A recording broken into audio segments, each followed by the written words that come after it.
యేసు రక్షించును, యేసు స్వస్థపరచును.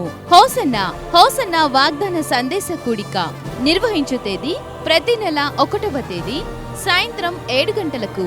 నిర్వహించు స్థలం hosanna Mandir, Nagarajapuram, వాటంబేడు road, Sullurpeta.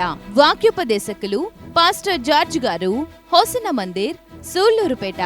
యేసయ్యా అని పిలవగలిగితే, యేసయ్యా అని స్వరమెత్తి ఆయన్ను రమ్మని ఆహ్వానించగలిగితే నిశ్చయముగా మీతో కూడా చెప్తూ ఉన్నారు, నీవు నా దేవుని స్వరమెత్తి పిలవగలిగితే ఆయన నీ పిలుపును వినబోతూ ఉన్నాడు, నీ స్వరమును వినబోతూ ఉన్నాడు. నీ స్వరమును విన్న దేవుడు నిలచి నిన్ను దాటిపోకుండా ఏది కోరుకుంటావో అది నీకు దయచేయబోతూ ఉన్నాడు. ఏది ఆశపడతావు నువ్వు దాన్ని చూడబోతూ ఉన్నావు, దాన్ని పొందుకోబోతూ ఉన్నావు. నీవు ప్రభువును పిలచి నాకు ఇది కావాలి అని కోరుకో. దైవజనులు వాక్య పరిచర్య చేసి ప్రత్యేక ప్రార్థనలు చేదురు. హోసన్నా వాగ్దాన సందేశ కూడిక అందరూ ఆహ్వానితులే.